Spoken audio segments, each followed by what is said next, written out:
कालू नाम का एक कौवा अपनी माँ सुंदरी कौवी के साथ रहा करता था। सुंदरी कौवी के घर के सामने ही टुनटुनी चिड़िया का भी घर था, जो अपनी दो मासूम सी छोटी छोटी बेटियाँ चिंकी और पिंकी के साथ रहा करती थी। एक दिन की बात है, जब भोजन की तलाश में टुनटुनी चिड़िया घर से बाहर निकली तो घर पर उसकी मासूम सी छोटी छोटी बेटियाँ अकेली थी। तभी कालू कौवा उनके पास आया। अरे तुम कौन हो और हमारे घर क्यों आए हो? हमारी मम्मा ने किसी भी अनजान पक्षी को घर में आने से मना किया है, तुम यहाँ से चले जाओ। अरे अरे, मैं अनजान कहाँ हूँ? मैं तो पास वाले घर में ही रहता हूँ और मुझे पक्षियों के छोटे छोटे बच्चों को सताने में बड़ा मजा आता है। अब तुम दोनों मेरी बात मान लो, नहीं तो मैं अपने नोकीले चोंच तुम लोगों को गड़ा दूंगा और तुम्हें जख्मी कर दूंगा। अरे कौवे भैया, हमें क्या करना होगा? मुझे और मेरी छोटी बहन को खाने के अलावा और कुछ आता ही नहीं है। पेटो भुक्खड़ कहीं की। चल अब जल्दी से मुझे नाच कर दिखा। पर कौवे भैया, ये नाचना क्या होता है? हमें नहीं आता। भैया आप यहाँ से चले जाओ, नहीं तो हम अपनी मम्मा को सारी बातें बता देंगे और आपकी पिटाई भी करवाएंगे। अच्छा, तो तू नहीं नाचेगी? रुक, अभी मैं तुम दोनों को सबक सिखाता हूँ। और इतना बोलकर कालू कौवा टुनटुनी चिड़िया की दोनों मासूम सी छोटी छोटी बेटियों को चोंच से मारने लगता है। मम्मा मम्मा बचाओ हमें, ये कौवा हमें मार रहा है। मम्मा कहाँ हो तुम? बचाओ ना। उसी समय टुनटुनी चिड़िया भी भोजन लेकर घर वापस लौट आती है। अरे अरे मेरे बच्चों, क्या हुआ? क्यों चिल्ला रही हो? और कालू तुम यहाँ क्या कर रहे हो? मम्मा मम्मा, ये कालू कौवा हमें नाचने को बोल रहा था और हम जब नहीं नाचे ना तो ये हमें चोंच गड़ाकर मार भी रहा था। अरे कालू बेटा, तुम्हारी माँ कहाँ है? चलो जाओ घर, बहुत शैतानी कर ली, अब घर जाओ। आंटी, मेरी मम्मा कब से भोजन लेने गई है और अभी तक नहीं लौटी। मैं घर पर बैठा बोर हो रहा था तो मेरे साथ खेलने आ गया। आंटी, मेरा इस जंगल में कोई दोस्त नहीं है, तो मैं तो बस इनसे मजाक कर रहा था और दोस्ती करना चाह रहा था। अच्छा ठीक है बेटा, पर अब बहुत देर हो गई, अब जाओ घर, शायद तुम्हारी मम्मा लौट आई होंगी। टुनटुनी चिड़िया की बात मानकर कालू कौवा अपने घर चला जाता है। धीरे धीरे सुबह से शाम हो जाती है, पर कालू कौवे की माँ घर वापस नहीं आती। तब कालू कौवा रोता हुआ फिर से टुनटुनी चिड़िया के पास जाता है। टुनटुनी आंटी, मम्मा अभी तक घर वापस नहीं आई। आज से पहले मम्मा ने मुझे इतनी देर अकेला कभी नहीं छोड़ा। अच्छा कालू बेटा, तुम परेशान मत हो और रोना बंद करो। चलो तुम मेरी बेटियों के साथ मेरे घर पर खेलो, मैं तुम्हारी मम्मा को देख कर आती हूँ। टुनटुनी बच्चों को घर पर छोड़कर कालू कौवे की माँ सुंदरी कौवी को ढूंढने के लिए निकल पड़ती है। कुछ दूर जाने पर ही अरे अरे, वो झाड़ियों में कौन पड़ा हुआ है? अच्छा पास जाकर देखती हूँ। अरे अरे नहीं, सुंदरी बहन आप मर नहीं सकती। हे भगवान, ये क्या हो गया? सुंदरी बहन उठो ना। झाड़ियों में सुंदरी कौवी का बेजान शरीर पड़ा हुआ था और आसपास कुछ फल भी बिखरे हुए थे। हे भगवान, ये क्या हो गया? सुंदरी बहन चल बसी। अब मैं कालू को कैसे बोलूंगी कि उसकी माँ इस दुनिया में नहीं रही? नहीं, मैं कालू को इसके बारे में कभी नहीं बताऊंगी। मैं उस बच्चे को अपना बच्चा समझकर ही पालूंगी। टुनटुनी आंटी, आप आ गई और मेरी मम्मा कहाँ है?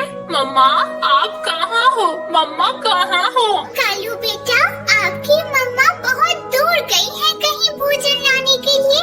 कालू बेटा, जब तक आपकी मम्मा घर वापस नहीं लौट आती, आप मेरे साथ मेरे घर में ही रहो। इस तरह कुछ दिन बीत जाते हैं। मम्मा आप कहाँ हो? क्या आपको को मेरी याद नहीं आती। मम्मा मम्मा मेरे पास लौट आओ ना, मैं अब कभी शैतानी नहीं करूँगा, मैं आपसे खाना खाने को भी नहीं मांगूंगा। मम्मा मम्मा मेरे पास लौट आओ ना। कालू कौवे को ऐसे रोता हुआ देखकर टुनटुनी चिड़िया को उस पर दया आ जाती है। मत रो मेरे बेटे, कालू बेटे, मुझे अपनी ही माँ समझो, देखना तुम्हारी माँ जल्द लौट आएगी। धीरे धीरे समय गुजरने लगा और समय के साथ साथ कालू कौवा अपनी माँ को भी भूलता चला गया। अब टुनटुनी चिड़िया अपनी दोनों बेटियों के साथ कालू कौवे को भी पालने लगी और पूरा परिवार हंसी खुशी रहने लगा। सीतापुर के जंगल में कालू कौवा अपनी गर्भवती पत्नी टुनटुनी चिड़िया और दो छोटी छोटी मासूम सी बेटियों के साथ रहा करता था। कालू कौवे के पास एक छोटी सी जमीन थी जहाँ पर वह तरबूज की खेती किया करता था और उस तरबूज को बेचकर उसे जो पैसे मिल जाते थे उसी से वह अपने परिवार का भरण पोषण करता था। इसी तरह कुछ महीने बीत जाते हैं और आखिरकार वह दिन भी आ जाता है जब टुनटुनी चिड़िया एक मासूम सी छोटी चिड़िया को जन्म देती है। चिड़िया की पैदा होते ही कालू कौवा टुनटुनी पर भड़क जाता है और गुस्से से लाल होकर कहता है, करमजली, तुझे मैंने कितनी बार बोला कि मुझे बेटी नहीं बेटा चाहिए, पर नास बेटी ने फिर से ही बेटी को जन्म दिया। अब मैं तुम लोगों को घर में एक पल भी बर्दाश्त नहीं कर सकता, निकल जाओ मेरे घर से। कालू जी, अगर बिटिया पैदा हुई तो इसमें मेरी क्या गलती? कालू जी, ये कितनी छोटी छोटी है, अब मैं इन मासूमों को लेकर कहाँ भटकूंगी? कालू जी, वो सब मुझे कुछ नहीं पता, कहीं जाकर मत, पर अपनी इन 3 मनहूस बेटियों को लेकर यहाँ से चली जा। कालू जी हम पर दया करो, हम पर यह अत्याचार मत करो कालू जी। कालू जी, ये तुम्हारी भी तो बेटियां हैं, ये सिर्फ मेरी अकेली की तो नहीं। कालू जी ऐसा मत करो। कालू कौवे के बार बार कहने पर भी जब टुनटुनी चिड़िया घर छोड़कर नहीं जाती तो कालू कौवा टुनटुनी और बच्चों की जमकर पिटाई कर देता है और घर छोड़कर चला जाता है। कुछ दिन बीत जाते हैं पर कालू कौवा वापस घर नहीं आता। तब टुनटुनी चिड़िया अपनी बेटियों को पालने के लिए खुद ही तरबूज बेचने लगती है। इसी तरह कुछ दिन बीत जाते हैं। एक दिन टुनटुनी की बड़ी बेटी पिंकी चिड़िया रोती हुई स्कूल से वापस घर आती है। अरे पिंकी बिटिया, क्या हुआ? तू क्यों रो रही है? माँ, पिताजी हमें छोड़कर क्यों चली गई? माँ, तुम्हें पता है स्कूल की सभी पक्षियाँ मुझे चिढ़ाती हैं कि पिताजी ने दूसरी शादी कर ली। माँ, क्या ये सच है? पिताजी ने दूसरी शादी कर ली? पिंकी बेटा, अब मैं तुझे क्या ही बताऊं? मैं तेरे किसी भी सवाल का जवाब नहीं दे सकती बिटिया, पर बिटिया जब तू बड़ी हो जाएगी तो तुझे तेरे सारे सवाल के जवाब मिल जाएंगे। बिटिया तू बस मन लगा कर पढ़, किसी भी पक्षी की बातों पर ध्यान मत दे। तू खैर छोड़, तू थक गई होगी ना, चल जल्दी भोजन खा ले। अरे माँ, रानी और चिंकी कहाँ है? दोनों बहन दिखाई नहीं दे रही। अरे वो दोनों तो सुंदरी कौवी काकी के घर गई है। वो क्या है ना कि शहर से उसके पोता पोती आए हैं तो उन्हीं के साथ खेलने गई है। खैर चल, तू जल्दी खा ले और उसके बाद उन दोनों को भी घर बुला लेना, शाम भी तो हो गई है। इसी तरह कुछ दिन बीत जाते हैं। एक दिन जंगल में जोरदार बारिश होने लगती है। इस बारिश में टुनटुनी चिड़िया का मिट्टी का घर टूट जाता है। अपने टूटे हुए घर को देखकर चिंकी और रानी जोर जोर से रोने लगती है। अब मुझे बहुत ठंड लग रही है। माँ, मुझे बारिश से बचाओ। माँ, इतनी तेज बारिश में हम कहाँ जाएंगे?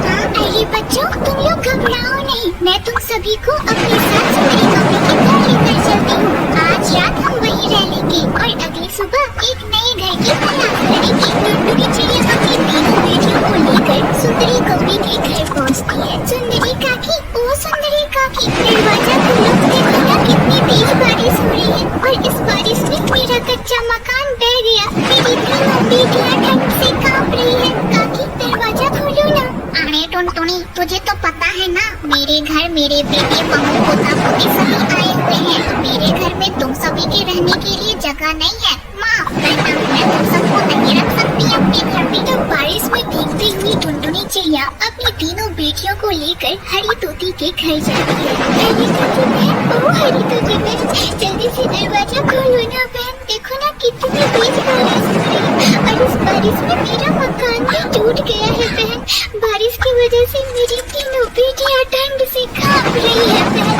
दरवाजा खोलो ना, आज रात के लिए अपने घर में थोड़ी सी जगह दे दो। सुबह होती है मैं तीनों बेटियों को लेकर तुम्हारे घर से चली जाऊंगी। अरे हाँ हाँ टुनटुनी बहन, आओ आओ, अपनी तीनों बेटियों को लेकर अंदर आओ। आज रात के लिए तुम सभी यहाँ रह सकती हो। हरी तोती टुनटुनी चिड़िया और उसकी बेटियों को अपने घर में पनाह दे देती है। अगली सुबह टुनटुनी चिड़िया अपनी बेटियों को लेकर नए घोंसले की तलाश में निकल जाती है। तभी पिंकी चिड़िया की नजर कुछ पक्षियों पर पड़ती है जो कि तरबूज, पंपकिन, अलग अलग तरह के फलों के घर में रह रहे थे। अरे माँ वो देखो, जंगल के कितने सारे पक्षी पंपकिन के घर, आम के घर, लीची के घर, संतरे के घर, अलग अलग प्रकार के फलों के घर में रह रहे हैं। माँ क्यों ना हम भी तरबूज के घर में रहे। अरे हाँ पिंकी बिटिया, हमारे खेत में तो कितने बड़े बड़े तरबूज है। चल जल्दी से खेत से तरबूज लाते हैं और तरबूज का एक प्यारा सा घर बनाते हैं। टुनटुनी चिड़िया अपनी तीनों बेटियों के साथ मिलकर एक पेड़ पर तरबूज का एक प्यारा सा घर बनाती है और अपनी बेटियों के साथ उसी तरबूज घर में खुशी खुशी रहने लगती है।